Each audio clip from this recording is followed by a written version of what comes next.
there, welcome to the channel. I'm Cindy Daychek with Queen Bee Creations, and we are going to be doing a bit of an experiment. I had, not too long ago, done a couple of things with used dryer sheets.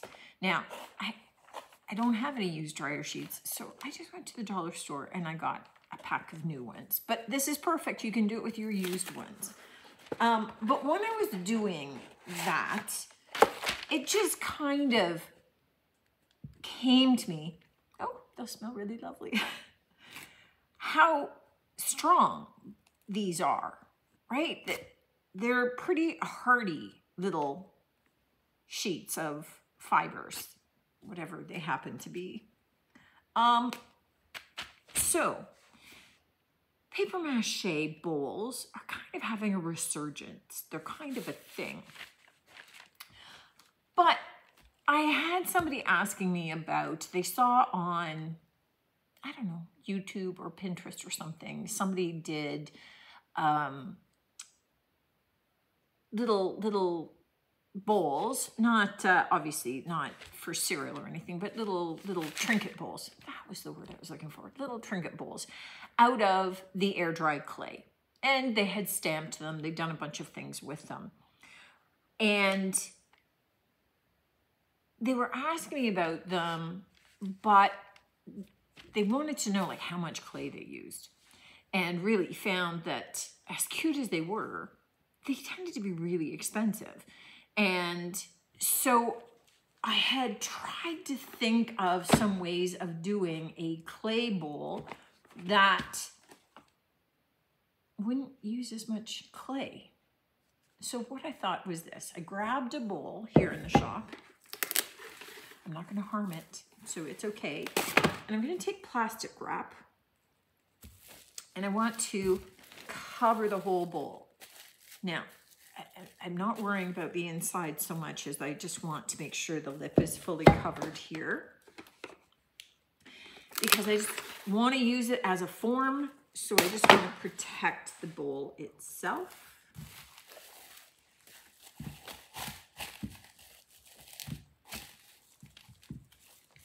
Go. And I just want to, you know, kind of ensure that it's all completely covered. And what I thought that we could do is start, rather than doing a paper mache base, we would start by doing, rather than paper, we would use our dryer sheets. So let me just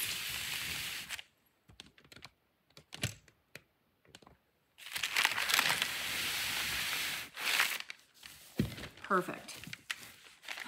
So the process is the same as if you were using strips of paper to do this. But what I thought was creating the base of this project. Oh, now I've got the glue smell combined with this. This smells good. This doesn't smell good. I'm just using Mod Podge because I have a big container of it to use up before it dries up. But if you have another decoupage medium of your choice, you know, use that, okay? So for something like this, it doesn't matter. I just want to get some glue onto my bowl, lay my dryer sheet down,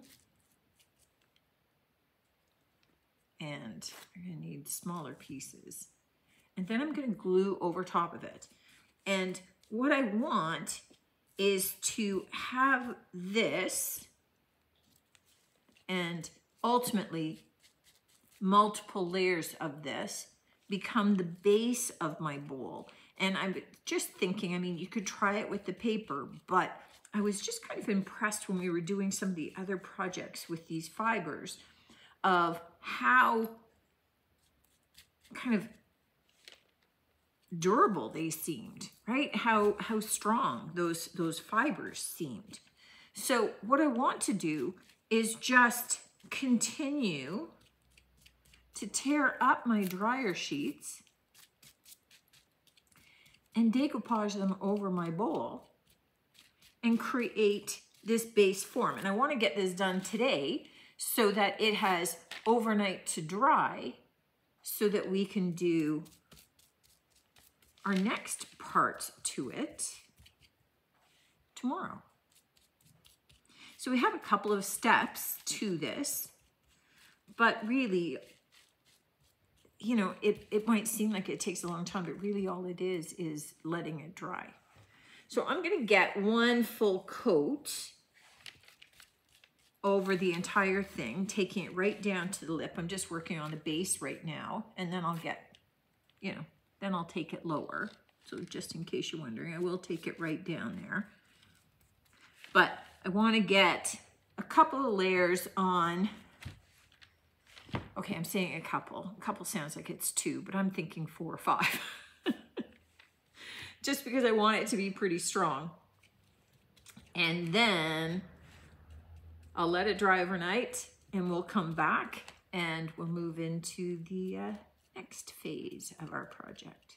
For my last coat, what I am taking now is just to kind of smooth it out a little bit, because the dryer sheets are a little bit more textured, is I'm just taking some napkin backing. So it's very thin. It's like tissue paper. So tissue paper, the backs of napkins, and I'm just doing a final coat of those just over the top to kind of give a nice smoother finish to it before I leave it to let it dry. One of the things that I did do is I tried to pay a little bit more attention to the rim, because, you know, making sure that I got layers of fibers there and to the base as well. So, you know, yes, you want the sides too, but that rim becomes important. I brought you in for the unmolding, so keeping my fingers crossed on this one. I just turned it upside down, paint jar to dry. So I'm hopeful that we can remove the bowl from in here, because it had the plastic wrap around it. There we go. Okay, good. I have that for sale in the shop. I didn't want it damaged. And now I'm looking at kind of gently removing some of this plastic wrap if it wants to come. Oh, and it's still damp in there. So I'm actually gonna have to leave that to air dry for a bit.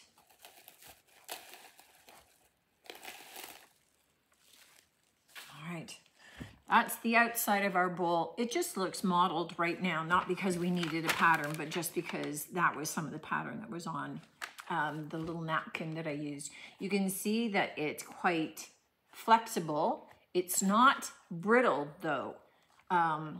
If you've done like with paper, shredded paper or old newspapers or anything, you've done that kind of decoupage, it's quite brittle. This is quite pliable. And that's because of using those fibrous dryer sheets. So the one thing that I am going to do, I'm gonna grab better scissors than these, and I'm just gonna kind of even off those top edges, just kind of smoothing them out. I don't want to make the mistake of trying to make them perfect and cutting away. It becomes a really super shallow bowl. I just want to get some of those sharp edges cut off. I'm going to leave it to dry, and then we're going to come back in for the clay segment of what we're doing with this. My bowl is pretty much dry, mostly because I took a heat gun to it because I was impatient to get started. And I have a pack of air-dried clay. Now, the point for us having done this was to create a form where we potentially weren't going to be using as much clay. So in essence, what we're looking at doing is kind of sandwiching this structure. And I think ultimately it just makes it a little bit more durable. You know, this is, you know, pretty flexible. This is going to be very inflexible. So it's kind of like you know, if you're pouring concrete, putting the steel rods in it. The concrete's pretty hardy on its own, but with the steel rods, it's that much better. So what I'm looking at doing is really squishing this, and you could roll it if you'd like, but I'm looking to squish it very fine, very thin, very fine, very thin. And I need glue. And then I'm going to, I'll show you to start. I have to go get glue. And then I'm going to glue it down in place and spread it even further, right? So I'm going to spread it out even more. I'm going to use some water to be able to kind of slick it down. Again, I'm not looking at, you know, if I wanted to do this bowl with the clay, I'd probably end up using almost the whole thing of clay. So this is all in an attempt to get a clay bowl, but one that doesn't carry the expense of an entire pack. As I get a little piece kind of thinned out, I'm taking my little glue stick and I am putting some glue all over the base of it. The nice thing about having to glue it in place is that the glue itself adds some structure to our dish. And then I am patching it in together. Now what I'm doing first is kind of really pushing it down into that form of my bowl.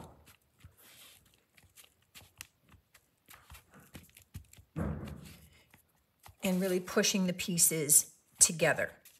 And I'm going to do this on the inside, and I'm going to do it on the outside. Now that I've got the inside of the bowl finished, or, you know, mostly all squished in, I'm going to lightly mist it all. So again, just making a little slick and just kind of go around, trying to smooth it out a little bit.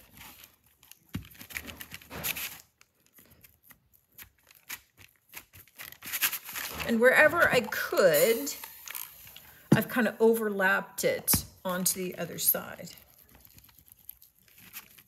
So I'm just kind of smoothing it more than anything else, getting some of the lumps and bumps out, making sure that it's all got good contact.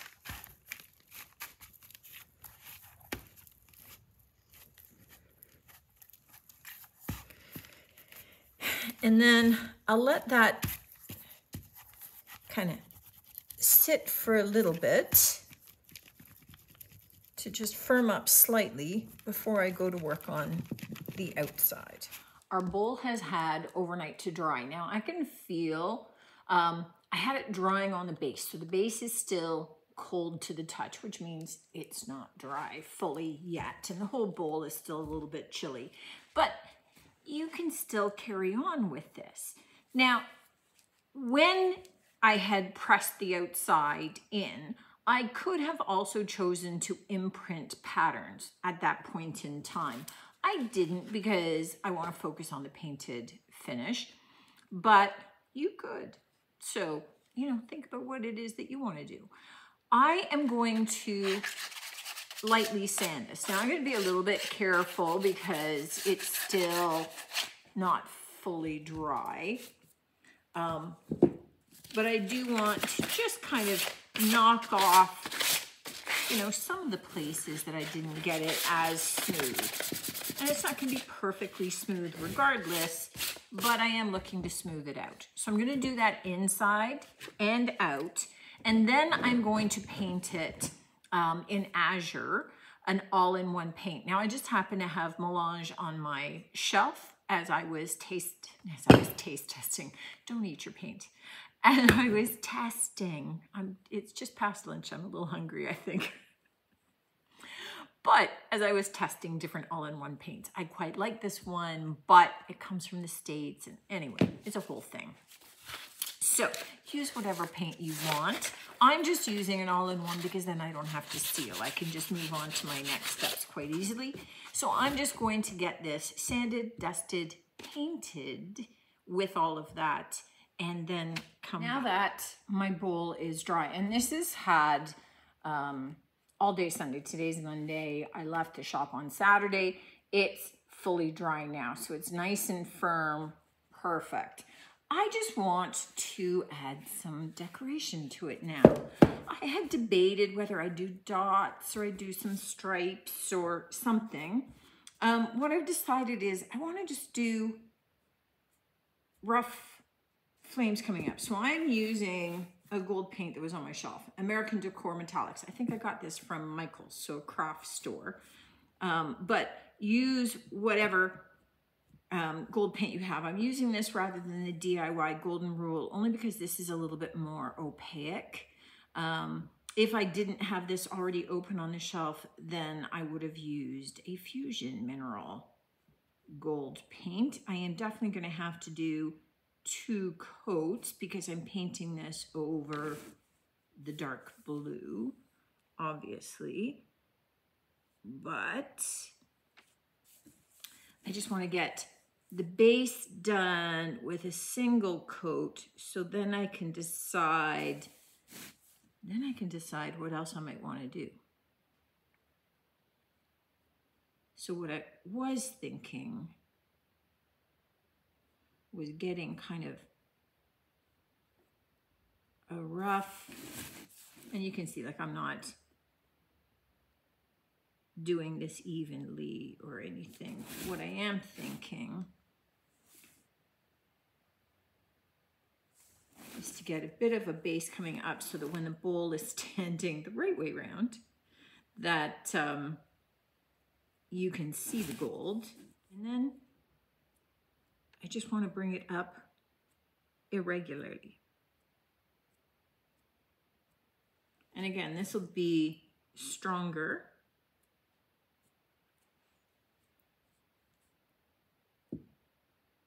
A second coat round. Okay, so you can see that's where we are. That's what it'll look like sitting up. I'm quite liking that. 2 coats of this, and then we'll see about the inside. But I'm kind of digging my bowl, and it feels very solid. It was feeling quite flexible, but now that the clay has fully dried, it's feeling quite solid. Still not dishwasher safe. We're not washing it in the sink, but wiping dry, no problem. I can do the painting, and then if I wanted, I could take top coats and maybe here like an outdoor top coat just to make it a little bit more durable or a little bit more wipeable is perhaps the way to put it. Here's our finished little bowl. So I just went simple on the inside, just a little gold circle with some gold dots around it. I just used the bottom of my X-Acto knife for the dots. So let's talk about a couple things. As far as clay bowls go, this is pretty sturdy. I've done some of the air-dried clay bowls before, and if they were this thin, I found them a little bit fragile. So I do think that doing a center core of those paper mache or dryer sheet mache layers made a difference in terms of the overall integrity of this. I mean, it's not unbreakable, obviously, but it does seem significantly stronger because of that. Now, you could use the dryer sheets and just keep building up layers of that. Do a little decorative bowl for yourself just using the dryer sheets. It's going to have this lovely texture to it, and you could have, you know, painted the dryer sheets before using and created that. You could have just done clay on the inside and left the dryer sheet, that rough texture, on the outside. You could certainly have stamped impressions into this. Now, I left this so that it was still a little bit rough, although, you know, you saw I sanded it to get some of the rough bits off. So it's not perfectly smooth. You could roll it out with a rolling pin, but I wanted to do this with the minimal amount of equipment, period, and see how it turned out. Now, I had minimal cracking, almost no cracking with this piece. And usually for something like this, I would find the air dried clay would in fact separate, especially given the number of joins and seams that I had, since I didn't roll out one big piece. And I think perhaps that's because we gave something for the clay to grip onto. The clay just wasn't on its own. I think if it had just been clay done the way I did it, I would have been sorry. I think I would have had a lot more of the clay shrinking differently and separating and creating some gaps, which is fine. You can go back in and fill them. I had thought I'd maybe have to water down the clay and make a bit of a slip to be able to smooth it out, but I did find just spraying it with water and using my fingers did the trick. I think if I had wet a sponge, you know how they do with real pottery, and rubbed it, that would have done that, might have gotten a different texture on it. So definitely, I think a successful experiment. I think that it is definitely hardier of a product with that inner core. Those dryer sheets really seemed pretty tough, more so than paper. I don't think that doing it with paper in between would have given the same result. So, you know, just a small thing. I mean, obviously, the smaller you go, the easier, quicker, faster. Well, quicker and faster are the same words, but you get what I'm saying. I think, you know, the smaller you go, the easier the project, period, and the stronger the bowl, because we've got upper rims here. But even when I'm putting some pressure on it and squeezing, I'm not getting any give. So overall, I think if you're doing a bowl this size with air dried clay, I think that doing that inner core really helps create a stronger product. So happy about that. Would I look at doing these to sell? No. You could do it cheaper with real clay, although then, you know, you have to have a kiln and all that stuff. But, you know, doing this for myself, did I have fun? Yes. Do I like the finished product? Yes. Will I use it? Yes. Will I sell it? No. So for me, that's a key distinction. The price point would be way too high for something like this to be able to sell. But for doing a craft, for me, I love it. Let me know what you think of this. Certainly looking forward to seeing you on the next one. And until then, guys, take care.